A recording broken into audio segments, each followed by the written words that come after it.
네, 이번 강의는 우리가 조사 연구에서 주로 많이 사용을 하게 되는 질문지 또는 설문지를 작성을 할 때 어떤 면들에 대해서 좀 유의를 해야 될지 그런 내용들을 간략하게 살펴보는 시간을 갖도록 하겠습니다. 먼저 질문지의 구성 요소를 살펴보고 문항의 구성, 기존 질문지를 활용하는 내용들, 그리고 마지막으로 질문지 수정 및 보완, 네, 이런 순서대로 한번 내용을 살펴보도록 하겠습니다. 네, 먼저 질문지 구성 요소. 네, 여러분들이 설문을 한 번이라도 해보셨으면은 대부분 이런 형식의 내용들을 보셨을 거예요. 그렇죠? 처음부터 바로 문항이 나오는 것이 아니라 이렇게 처음에 겉표지에는 어떤 질문지, 설문지를 이제 안내하는 그런 내용들을 작성을 하게 됩니다. 그래서 이 설문을 왜 하는지, 그렇죠? 예, 그리고 이것들에 대해서 뭐 걸리는 시간이 어느 정도 걸릴지, 어떤 절차에 의해서 해야 될지, 그리고 여러 가지 기타 정보들, 예, 이런 것들이 첫 페이지에 나오게 되죠. 그래서 보시면은 처음에 이제 응답자의 식별을 위한 기록, 예, 지금 이 예시를 보시면은 여기에 이렇게 넘버링을 할 수 있는 이런 칸이 있죠. 예, 그래서 이런 것들을 이제 작성을 해 놔야지 연구자가 나중에 질문지를 수합을 한 다음에 예, 이것들을 체계적으로 조금 이렇게 정리를 하고 분류를 할 때 예, 도움이 됩니다. 그래서 응답자의 식별을 할 수 있는 예, 여러 가지 이런 장치를 만들 필요가 있고요. 이 질문지에 대한 이제 간단한 소개, 그렇죠? 예, 어떤 것을 보기 위한 질문지인지 뭐 이런 것들, 그리고 응답자의 어떤 답변에 대한 요청, 예, 답변을 할 때 뭐 어떠한 점에 조금 유의를 해달라, 예, 이런 것들을 이제 작성을 하게 되는 거죠. 다음으로 응답 방법에 대한 어떤 안내나 예시들 뭐 이런 것들이 들어가면 좋겠죠. 마지막으로 연구자의 소개 그리고 이제 혹시 뭐 질문이 있거나 할 때 연락을 할 수 있는 연락처 예, 이런 내용들을 이제 질문지의 첫 표지에 담아두면은 조금 더 연구자가 그 원하는 연구자의 연구에 적합한 그런 응답을 할 수 있도록 이런 안내가 이제 첫 페이지에 담기면 좋겠다. 이런 말씀을 드리도록 하겠습니다. 네. 다음으로 이제 문항들, 예, 문항들은 뭐 연구의 성격이나 종류에 따라서 뭐 다양하죠. 문항이 뭐 짧게 한 10문항에서 20문항으로 끝나는 질문지도 있을 것이고, 뭐 어떤 문항들 같은 경우에는 예, 뭐 한 3, 40문항, 5, 60문항, 또 어떤 경우에 따라서는 뭐 100문항 이상 되는 예, 그런 경우도 많이 있습니다.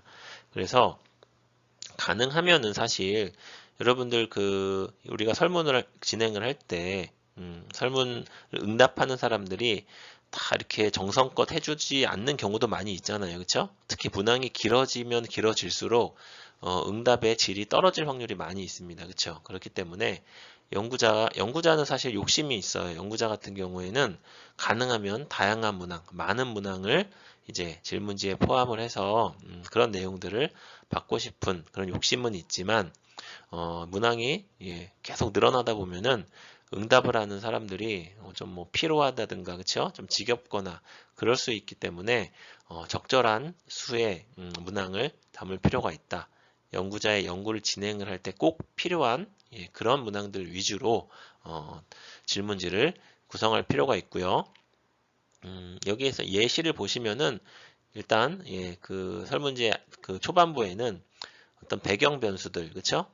그 응답자의 사회 인구적 특성들, 뭐 성별이라든지 연령, 뭐 경우에 따라서는 이제 결혼 유무, 뭐 소득 이런 것들을 물어볼 수도 있는 거죠, 그쵸? 네, 그리고 다음으로 이제 통제 변수, 음, 예를 들어서 뭐 학교 설립 유형, 그리고 근무 학교의 급별, 뭐 이런 것들을 물어볼 수도 있습니다. 다음으로 이제 연구자의 진정한 관심이 있는 이 종속 변수와 독립 변수 예, 이런 내용들이 있죠. 그래서 뭐 이런 내용들은 연구에 따라서 워낙 다양할 수 있기 때문에 제가 뭐 여기서 뭐 어떻게 어느 게 좋다 나쁘다 뭐 이야기할 수는 없지만 기본적으로 이런 형식으로 크게 봤을 때 질문지의 초반부에는 이런 배경 변수들, 사회 인구적 특성, 그리고 어떤 통제할 필요가 있는 내용들에 대해서는 이제 통제 변수들, 그리고 연구자의 주요한 관심사인 종속 변수랑 독립 변수, 예, 이런 형태로 문항을 구성하시면 되겠다. 예. 네, 그래서 우리가 문항의 내용 명료화를 위해서 유의해야 될 사항들, 네, 문항을 이제 작성을 할 때 조금 고려를 해야 될 그런 내용들을 이제 몇 가지 예시를 통해서 살펴보도록 하겠습니다. 처음 나와 있는 내용은 이제 한 문항에는 한 가지만 물어야 된다. 그렇죠? 한 문항 내에서 너무 이것저것 많이 물어보면 응답자가 어떻게 응답을 해야 될지 조금 애매모호하고 헷갈릴 수가 있어요. 그렇죠? 네, 그래서 예에서 보면은 당신은 여가 활동을 일주일에 몇 분 정도로 하며 여가 활동에 어느 정도로 만족하십니까? 네, 보시면은 이렇게 나누면은 지금 두 가지를 물어보고 있어요. 그쵸? 예, 그래서 이렇게 그 질문을 하는 것보다는 예를 들어서 이걸 이제 두 문항으로 쪼개는 거죠. 당신의 여가 활동 시간은 주당 평균을 하면은 어느 정도인지 적어 주십시오. 예, 이렇게 별개의 한 문항으로 물어보고 다음 문항에서 당신의 여가 활동에 대해서 만족하는 정도는 뭐 어디에 해당합니까? 예를 들어서 뭐 이렇게 우리가 리커트 척도라고 하는, 그쵸? 뭐 매우 만족, 뭐 보통 그냥 어느 정도 만족, 보통이다. 음, 조금 불만족, 매우 불만족, 예, 이런 식으로 선택을 할 수 있으면은 여기에 이제 어느 정도 만족하는지 선택을 할 수 있는 거죠. 그래서 기본적으로 한 문항에는 한 가지만 이제 물어보아야 된다. 네, 이런 내용이 나와 있고요. 두 번째는 특정한 답지의 선택을 유도하는 내용을 넣어서 묻지 말아야 된다. 그렇죠? 네, 그래서 이 예에서 보면은 종교가 있는 경우 마음의 평안을 얻을 수 있다는 점에서 삶에 긍정적인 역할을 합니다. 예, 뭐 이렇게 얘기를 해놓고 당신은 종교가 있습니까? 네, 이렇게 물어봤어요. 여기서 연구자가 묻는 것은 결국에는 이 수정한 예에 나와 있는 것처럼 종교가 있는지 없는지 종교의 유무에 대해서 예, 묻는 거예요. 근데 이 잘못된 예에서 보시면은 앞부분에 종교의 어떤 긍정적인 측면, 예, 이런 것들을 미리 이야기를 했죠. 그래서 어떻게 보면은 그 종교가 있다고 하는 응답을 좀 유도하는, 예, 유도할 가능성이 있어요. 그렇죠? 그래서 이런 경우에는 어떤 객관적인 조사를 하는데 좀 방해가 되는 그런 문항이 될 수 있죠. 그런 진술이 될 수가 있습니다. 따라서 이 수정한 이처럼 뭐 깔끔 담백하게 당신은 종교가 있습니까? 이렇게 필요한 것만 딱 이렇게 묻도록 이렇게 그 문항을 작성을 해야 된다. 예, 이 내용을 살펴보시면 되겠습니다. 네, 세 번째는 응답자가 응답을 할 때 혼선을 갖지 않도록 어떤 특정한 단어나 단위, 기간, 접속사 등을 명확하게 제시하면서 물어야 된다. 네, 결국에 지금 우리가 이 문항의 어떤 그 진술 형식이나 이런 것들을 좀 살펴보는 이유는 응답자가 네, 응답을 할 때 그 연구자가 물어보는 것을 이제 정확히 그 방향에 맞춰서 잘 해석을 할 수 있도록 그렇게 하기 위해서인 거죠. 그렇죠? 어떤 혼선을 주지 않고 명확하게 그 질문의 내용을 이해할 수 있도록 그렇게 하기 위해서 하는 건데 여러분도 잘 아시겠지만 우리나라 그 말 중에서는 어떤 뭐 조사나 여러 가지 그런 것들 하나 가지고 그 말의 뉘앙스나 그쵸? 글의 어떤 의미가 확 달라지는 경우들이 많이 있어요. 그래서 이런 것들을 여러분들이 신경을 쓰셔야 된다. 잘못된 예를 보시면은 당신이 근무하는 학교에서의 인간관계에 대한 만족 정도는 다음 중 어느 것에 해당합니까? 예. 근무하는 학교에서의 인간관계, 네, 이게 사실 해석의 여지가 아주 다양하게 나올 수 있죠. 그렇죠? 네, 그래서 뭐 근무한 학교에서의 인간관계라고 하면은 학생과의 관계일 수도 있고 아니면 뭐 동료 교사와의 관계일 수도 있고 아니면 그 어떤 관리자와의 관계일 수도 있고 그렇죠? 그래서 질문의 내용을 조금 더 이제 명확하게 해줄 필요가 있다. 뭐 예를 들어서 당신이 근무한 학교에 학교장과 또는 뭐 관리자와의 인간관계에 대한 만족 정도는 어떠한가? 또는 그 동료 교사와의 인간관계 만족 정도, 학생과의 인간관계 만족 정도는 어떠한지 이렇게 연구자가 구체적으로 관심이 있는 것에 대해서 이렇게 구체적으로 명확하게 질문을 해주는 것이 좋다. 네, 이런 내용들을 지금 설명을 하고 있습니다. 다음으로 응답 항목이 상호 배타적이 되도록 답지를 구성을 해야 된다. 네, 그래서 잘못된 예 보시면은 당신의 그 건강 상태가 어떻냐? 네, 보시면은 첫 번째는 건강함, 두 번째는 자주 아픔, 세 번째는 건강하지 않음. 네, 보시면은 지금 답지가 세 개인데 어느 정도 이 답지가 좀 균형 있게 분포를 해야 구성이 되어야지 연구자가 선택을 할 때 어떤 특정한 걸 유도를 하거나 그쵸? 그러지 않을 텐데 보시면은 이 두 번째 자주 아픔과 건강하지 않음은 둘 다 비슷한 내용이죠. 그쵸? 그러면은 연구자가 그 응답자가 이 문항을 봤을 때 건강한 거는 이제 답지가 하나고 건강하지 않거나 뭐 자주 아프고 이런 게 두 개니까 이쪽을 해야 되나? 네, 뭐 이렇게 조금 혼선을 가질 수도 있어요. 그쵸? 그래서 일반적으로는 당신의 건강 상태는 이렇게 물어보면은 만약에 그 답지가 4개가 있다 하면은 건강한 쪽을 이제 한 2개 정도 적어주고 그쵸? 물론 이제 건강한 상태의 어떤 정도의 차이는 좀 있겠지만 크게 분류했을 때 건강한 쪽에 2개를 했으면은 이제 건강하지 않은 쪽을 또 2개를 해서 이제 균형적으로 또는 상호 배타적으로 이렇게 구성을 해야 어떤 좀 그 편파되지 않은 그런 응답을 얻을 수 있다. 이런 내용을 지금 담고 있습니다. 네, 다음으로 우리가 살펴볼 내용은 응답 내용을 모두 포괄할 수 있도록 답지를 구성을 해야 된다. 잘못된 예를 보시면은 당신의 하루 평균 여가 활동은 해서 뭐 1시간 미만, 1시간에서 2시간, 2시간에서 3시간 이렇게 작성을 했어요. 하지만 여러분들이 보시기에도 이상하죠? 3시간 이상 하는 사람도 있을 거 아니에요. 그쵸? 그래서 수정한 예는 1시간 미만, 1시간에서 2시간, 2시간에서 3시간, 그리고 3시간 이상 이런 식으로 그런 어떤 뭐 여기선 지금 시간을 물어보고 있기 때문에 그런 어떤 시간들을 다 포괄할 수 있는 그런 형식으로 답지를 구성을 해야 된다. 이런 점 여러분들이 다시 한번 살펴주시고요. 다음으로 응답 항목이 어느 한쪽으로 치우치지 않도록 균형적으로 답지를 구성을 해야 된다. 네. 앞서서 봤던 내용하고 조금 유사한 내용일 수도 있어요. 그렇죠? 그래서 잘못된 예에서 당신과 가족 간의 관계에 대한 만족 정도는 어디에 해당하냐? 매우 만족, 만족, 매우 불만족. 그렇죠? 그래서 만족과 관련된 게 지금 2개고 불만족이 1개예요. 그래서 앞서서 우리가 균형적으로 해야 된다고 했죠. 뭐 상호 배타적 또는 뭐 균형적.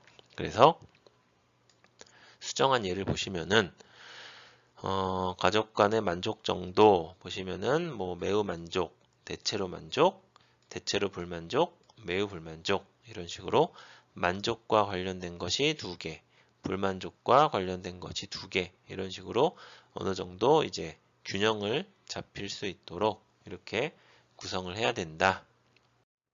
네.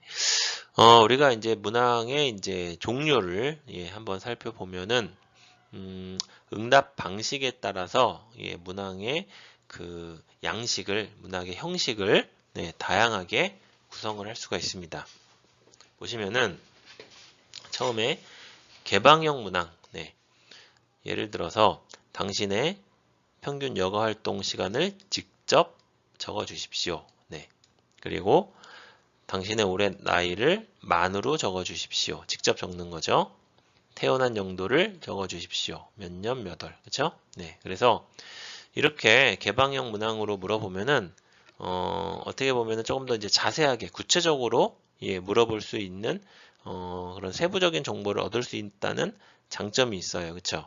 그리고 예를 들어서 뭐 2번 같은 경우에 올해 나이를 이제 적는 건데 만약에 이렇게 개방형 문항이 아니고 나이에 대해서 그런 것들을 모두 그 뭐 1, 2, 3, 4 이런 식으로 답지에 적어주면은 사실 그 이 설문 응답의 그 연구 대상의 범위가 어디냐에 따라서 만약에 예를 들어서 전 국민을 대상으로 한다 그러면은 뭐 아이들은 뺀다고 초등학생부터 한다고 하면은 만 뭐 한 6세, 7세부터 그쵸? 그리고 이제 노인 인구까지 하면은 뭐 70대, 80대, 90대까지 뭐 100세 이상도 나올 수 있고요.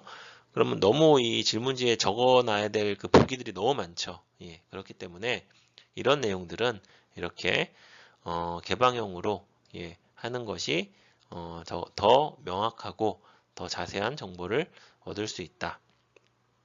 다음으로 폐쇄형 문항. 네, 우리가 흔히 하는 게 이제 폐쇄형 문항이에요. 그렇죠? 이게 보기를 주고 그 중에 고르는 건데 뭐 양자택일형 그리고 단일 선택형 한 가지만 고르는 거죠.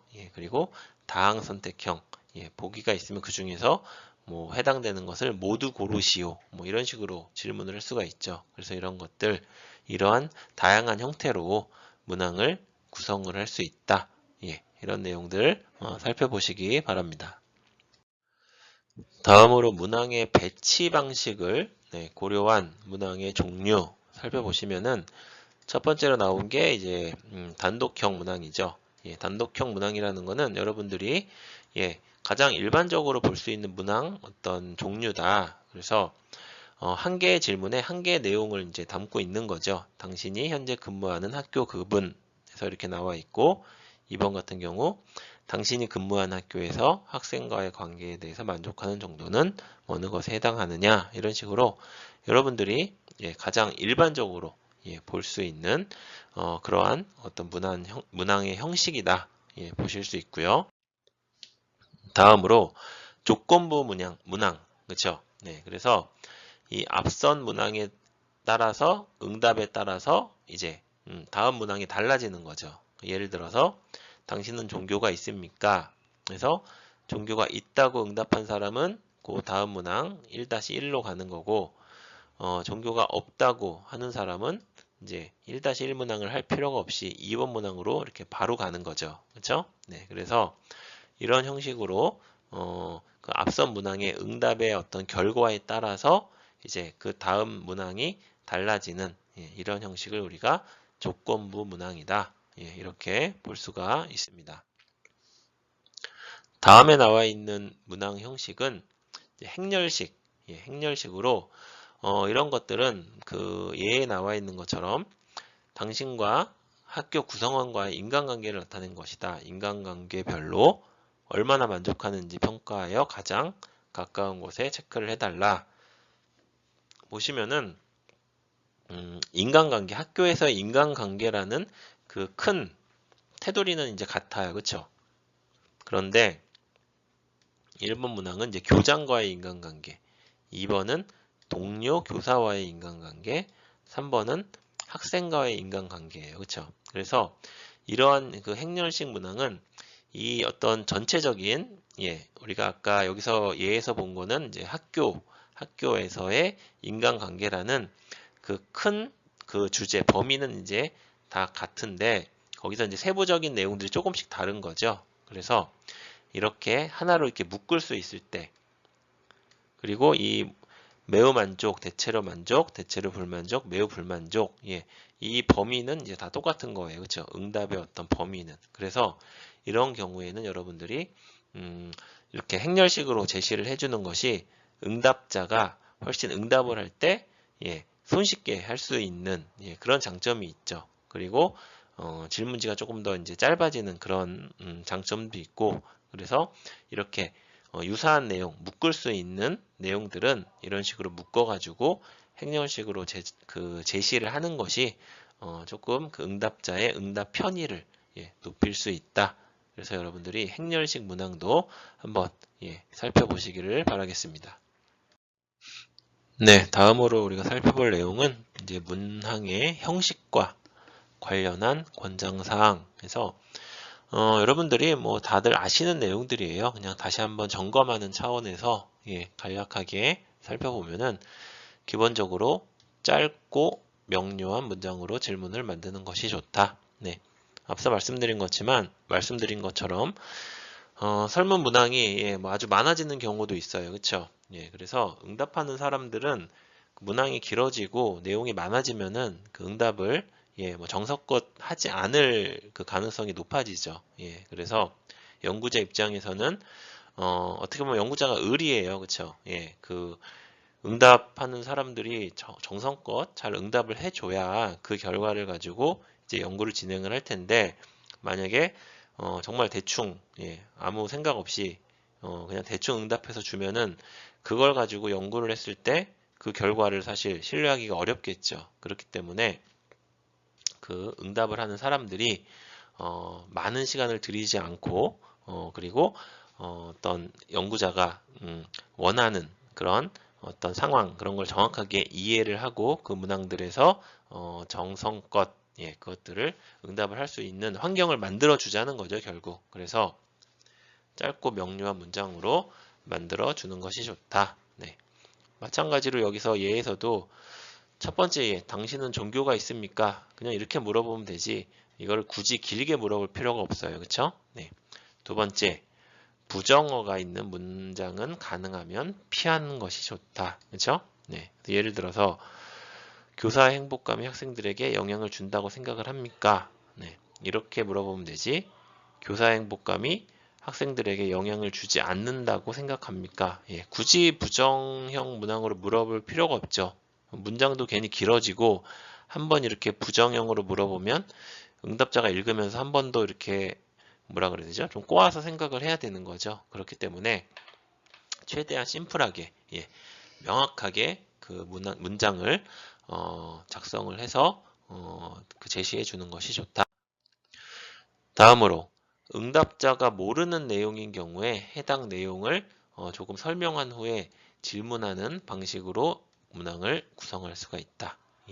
예를 들어서 사회적 기업이라는 이 단어를 이 사회적 기업이라는 내용을 응답자가 정확하게 알 수도 있지만 또 응답자에 따라서는 사회적 기업이라는 것을 그 용어 자체를 뭐 처음 들어보는 사람도 있고 그 개념이 명확하지 않은 경우도 있을 수 있죠. 그렇기 때문에 사회적 기업이라는 것은 이윤이라는 어떤 경제적 가치보다 고용 촉진과 같은 사회적인 측면의 가치를 중요시하는 기업을 말한다. 이런 식으로 간략하게 이 사회적 기업이라는 용어에 대해서 설명을 해준 다음에 당신은 이러한 사회적 기업에 대해서 어느 정도 알고 있냐? 이렇게 물어볼 수 있는 거죠.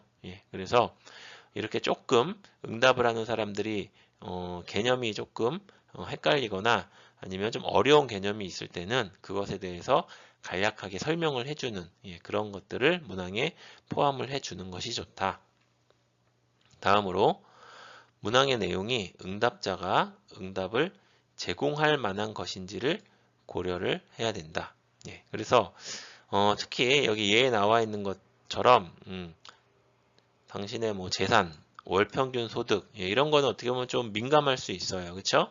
그래서 응답자가 뭐 물론 그 질문지에 보통 이제 첫 표지에 그런 거 쓰죠. 뭐 이 설문 결과는 연구 목적으로만 뭐 사용되고 뭐 철저하게 익명성, 비밀이 보장될 것입니다. 뭐 이렇게 쓰지만 사실 그 어떻게 믿을 수 있어요, 그렇죠? 네. 예를 들어서 뭐 길거리에서 처음 보는 사람이 이렇게 설문을 해달라고 부탁을 하는데 그 사람이 내 개인 정보를 어떻게 쓸지 어떻게 알아요, 그렇죠? 그렇기 때문에 정말 이러한 조금 민감한 내용들은 정말 어느 정도의 좀 신뢰성이 확보되고 정말 필요한 경우에만 이런 설문지에 포함을 하고 굳이 이 정보가 크게 나의 연구에서 영향을 주지 않는다 하면은 이런 조금 민감하거나 응답자가 응답을 할 때 좀 꺼려하거나 아니면 정확하게 응답을 안 할 수도 있는 거죠. 뭐 재산 정도가 물어봤을 때 월 평균 뭐 월 평균 몇 천만 원씩 버는 사람인데 너무 많이 번다고 쓰면은 혹시 뭐 나를 뭐 세무조사하진 않을까 뭐 이런 생각을 할 수도 있죠. 그래서 실제보다 줄여가지고 한 달에 뭐 200만 원 법니다. 이렇게 쓸 수도 있는 거잖아요. 그래서 가능하면은 이런 민감할 수 있는 것들은 안 물어보는 것이 좋고, 그리고 반드시 연구에 필요하다면은 좀 최소한의 범위에서 물어보는 것이 좋다.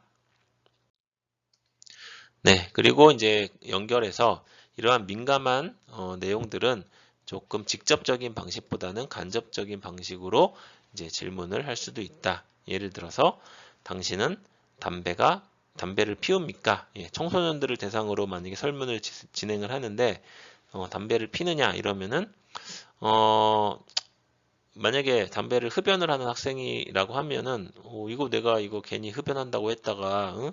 담임 선생님한테 뭐 이 정보가 들어가고 우리 부모님한테 연락이 와서 괜히 내가 피해 보는 거 아니냐 이렇게 하고 응답을 제대로 안 할 확률이 높겠죠. 그렇기 때문에 연구자가 여러분 학급의 학생 중에 몇 퍼센트 담배를 피운다고 생각을 하십니까? 이렇게 조금 간접적인 방식으로 질문을 한다면 연구자가 조금 더 이제 솔직하게 응답을 할 확률이 올라가는 거죠. 그래서 뭐 이런 것들은 여러분들이 질문지를 구성을 할 때 잘 고려를 해야 되는 그런 것들이고요. 너무 많은 것을 직접 기입하게 하는 문항은 이제 삼가하는 것이 좋다.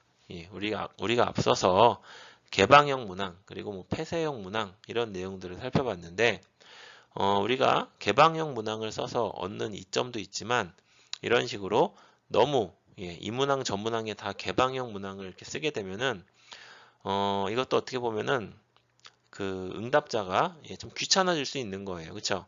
그냥 보기 중에서 선택을 하면은 그 중에서 그냥 하나만 체크를 하면 되는데 이런 개방형 문항은 일일이 다 써야 되고 그렇죠? 그리고 조금 더 이렇게 구체적으로 써야 되는 그런 것들이 있기 때문에 아까 말씀드린 것처럼 이런 정보들에 대해서 조금 더 세부적으로 디테일하게 알아야 될 필요가 있을 때는 개방형 문항으로 직접 기입하게 하는 방법이 좋겠지만 연구자에게 응답자에게 조금 불필요한 어떤 부담이나 그렇죠? 뭐 시간을 조금 더 걸리게 한다든지 이런 것들은 가능한 피하는 것이 좋다.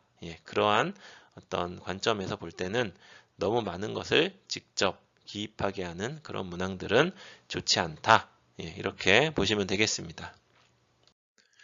네, 그리고 우리가 일반적으로 이런 질문지를 구성을 할 때 리커트 척도라고 해서 뭐 4점, 5점, 6점, 7점 뭐 이런 식으로 여러 개의 그 보기가 있는 그런 척도를 구성을 하는 경우가 많이 있어요. 그렇죠? 그래서 우리가 일반적으로 생각을 할 때는 보기의 수가 많으면 많을수록 조금 더 자세한 정보를 얻을 수 있다. 뭐 이렇게 생각을 할 수도 있지만 항상 여기 나와 있는 것처럼 보기가 많은 것이 항상 좋지만은 또 않을 수도 있어요. 그렇죠? 그래서 5점 척도가 4점 척도보다 이제 안 좋을 때가 있다. 4점 척도가 더 나을 때가 있다. 뭐 이 얘기죠. 그렇죠? 그러니까 예를 들어서 학생과의 관계 만족 정도가 어디에 해당하느냐? 5점 척도로 한다면 매우 만족, 뭐 대체로 만족, 보통, 대체로 불만족, 매우 불만족 이렇게 5개로 할 수 있고 이 두 번째 예 같은 경우는 매우 만족, 대체로 만족, 대체로 불만족, 매우 불만족 이렇게 지금 4개로 그 4점 척도로 되어 있죠. 보시면은 이 보통이라는 게 요 지금 차이만 있는 거죠. 그쵸? 그런데 사실 보통이라는 게 여기서는 특별한 어떤 정보가 없어요. 그쵸? 네. 그리고 보통이라고 이게 있어서 사실 이 보통과 이 대체로 만족과의 어떤 차이, 보통과 대체로 불만족과의 차이가 어느 정도 되는지도 사실 좀 애매모호해요. 그래서 이런 경우에는 물론 5점 척도를 할 수도 있지만 굳이 이렇게 보기를 더 많이 늘렸을 때 거기서의 어떤 얻는 이점이 별로 없다 그러면은 굳이 이제 복잡하게 할 필요가 없다는 거죠. 그래서 이런 경우에는 굳이 5점 척도를 사용하는 것보다 4점 척도로 사용을 해도 연구자가 얻고자 하는 정보는 충분히 얻을 수 있다. 예, 뭐 이렇게 보시면 되겠고요. 마지막으로 행렬형 문항에서 응답의 그 성실성을 파악하기 위해 여러 문항 중에서 한두 개 정도는 이제 역으로 묻는 질문을 넣는 것이 좋다. 네. 그래서 보시면은 뭐 첫 번째, 나는 일상적인 움직임에 불편함이 없다. 예, 불편함이 없으면은 예라고 체크를 하겠죠. 두 번째, 나는 특별한 질병을 가지고 있다. 여기는 질병이 가지고 있으면은 예라고 체크하면 이거는 이제 몸이 안 좋은 거잖아요. 그렇죠? 그러면 여기는 아니오라고 체크를 해야 되는 거고, 세 번째, 나는 지속적으로 스트레스를 받지 않는다. 네, 만약에 건강이 뭐 좋은 사람들이나 그런 사람들 같은 경우는 예라고 체크를 할 확률이 많겠죠. 그러니까 이런 식으로 이 1번, 2번, 3번 이 세 가지 그 질문이 다 어떤 건강과 관련된 그쵸? 내용인데 이것들이 다 건강한 사람이라면 이제 주로 이제 예의 응답을 하게 이렇게 많이 문항을 만드는데 그렇다 보면은 그 응답자들이 문항이 만약에 10개, 20개 있어요. 그러면은 한 3, 4개 정도 읽어본 다음에 그 패턴을 금방 파악하죠. 그래서 그냥 건강하고 뭐 그러면은 얘에다가 체크를 하면 되겠구나. 그러고 밑에 문항들은 보지도 않고 그냥 얘에다가 다 체크를 할 수가 있다는 거죠. 그래서 중간에 약간 역으로 반대로 물어보는 이런 문항을 넣어서 이 응답자가 과연 이 문항들을 제대로 읽고 성실하게 응답을 하는지 그런 것들을 체크를 할 수 있는 문항들을 이제 한 문항, 한두 문항 정도 이렇게 넣어주는 것이 응답의 신뢰성을 높일 수 있는 한 가지 방법이다. 이렇게 이해를 하시면 되겠습니다. 네, 문항의 구성과 관련해서 이제 마지막으로 살펴볼 내용은 문항의 이제 배치, 문항을 어떻게 배치할 것이냐 관련된 내용인데요. 첫 번째, 특정 문항 간의 응답에서 영향력을 배제할 수 있도록 배치하는 것이 좋다. 네. 어떤 문항들이 앞문항과 뒷문항이 이렇게 영향을 받아가지고, 그쵸?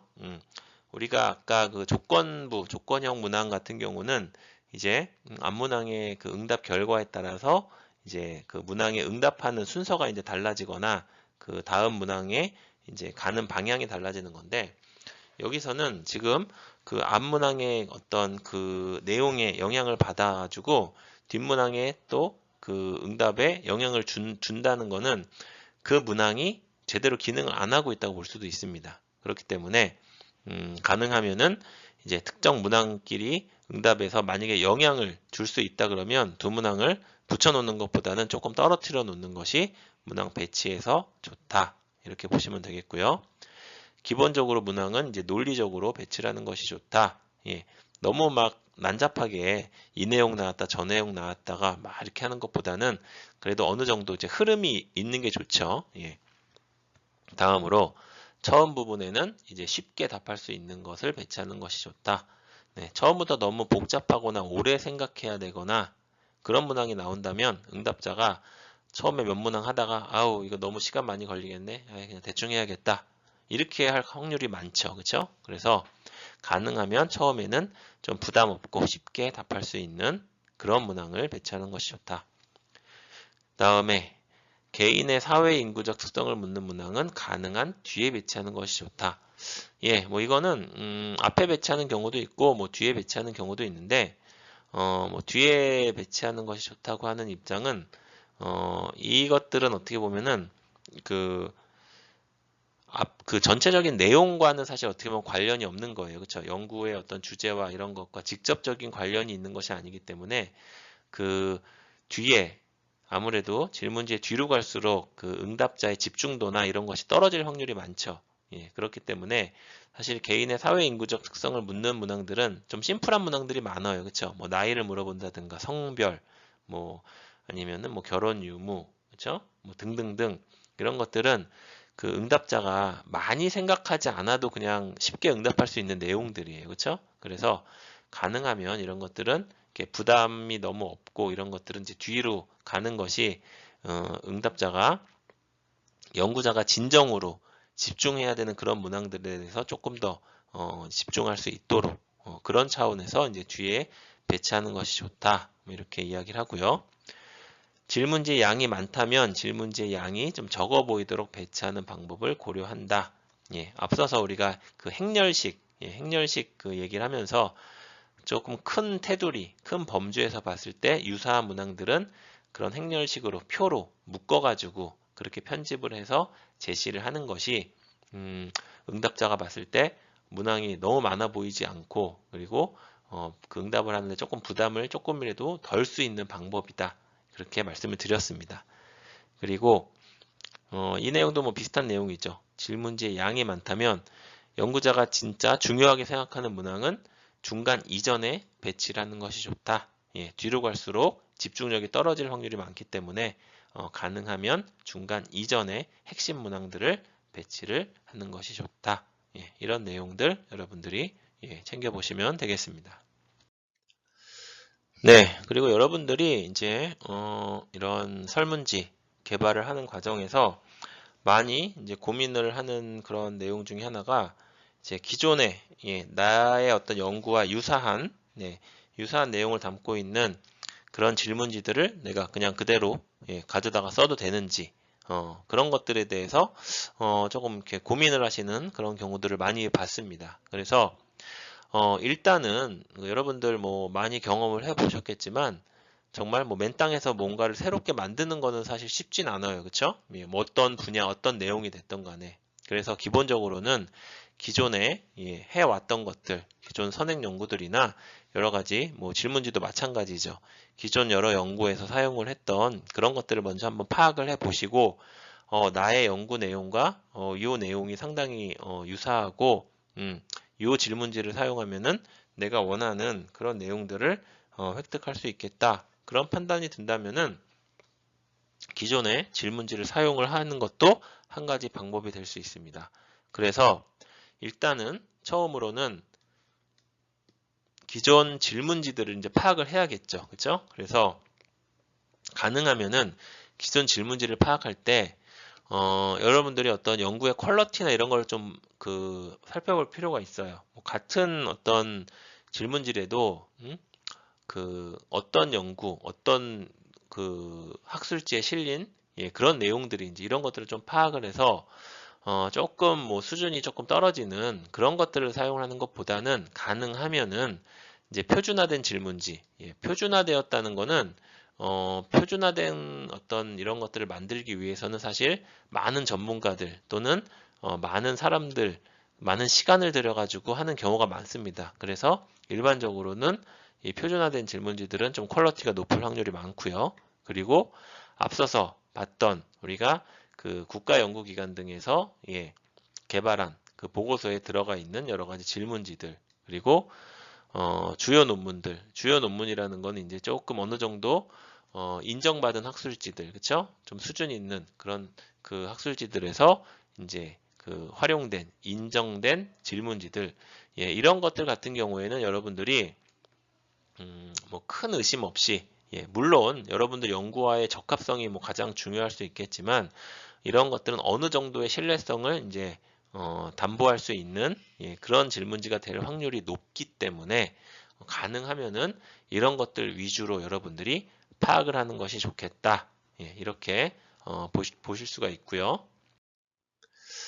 네, 그리고 다음으로 이제 기존 질문지를 이제 활용을 할 때 많이 여러분들이 궁금해하는 점들이 기존 질문지 중에 일부만 사용을 해도 되느냐, 그렇죠? 전체를 다 사용하지 않고 그리고 그 내용을 내가 일정 부분 수정을 해도 괜찮은지 그리고 기존 질문지 사용에 대해서 그 저작권자에게 허락을 받아야 되냐 뭐 이런 고민들을 하실 수가 있어요. 그렇죠? 네, 뭐 저도 뭐 이런 거에 대해서 많은 질문을 받았었고 그래서 이런 것들에 대해서 뭐 정답이 있거나 꼭 이렇게 해야 된다 뭐 그런 건 아니지만 일반적으로 봤을 때 기존 질문지 중에 일부만 사용을 해도 괜찮냐? 뭐 그렇다고 볼 수 있어요. 네.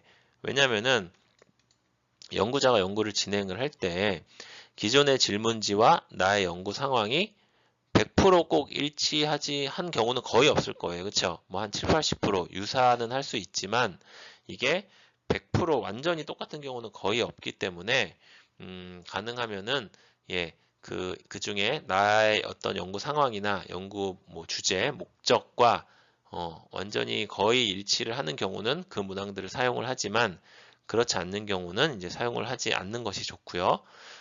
그 경우에도 여러분들이 그거는 챙기셔야 돼요.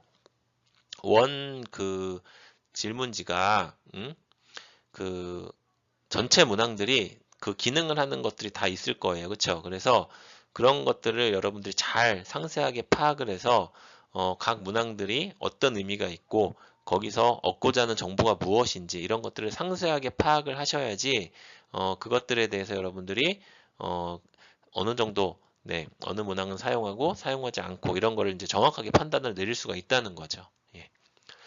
두 번째, 기존 질문지의 세부 내용을 수정을 해도 괜찮으냐? 네.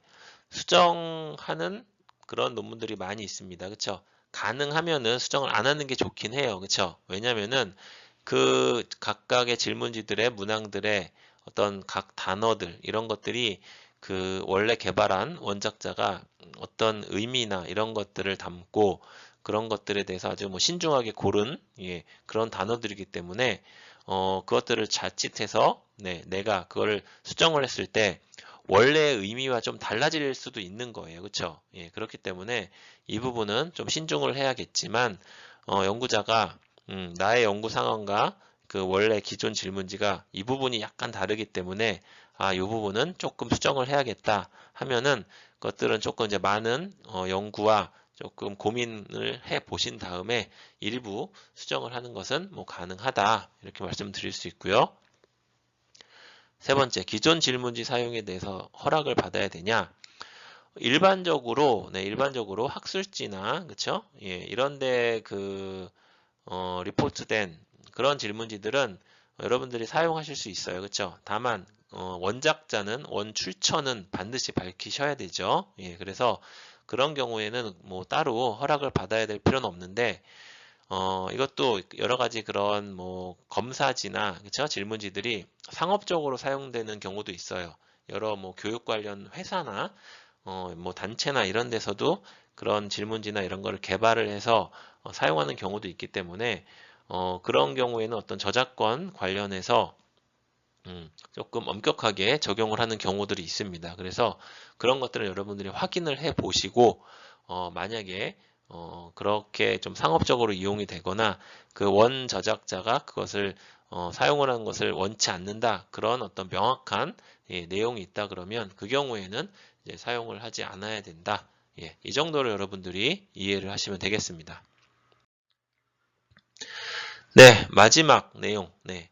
질문지에 이제 오류를 수정을 해서 완성하기. 네. 그래서 우리가 질문지를 이제 처음 만든 다음에 연구자들이 힘들게 다 만들었어요. 그쵸? 뭐 기존의 질문지를 활용하기도 하고 연구자가 이런저런 이론적인 배경 뭐 여러 참고 문헌들을 활용을 해서 완성을 했어요.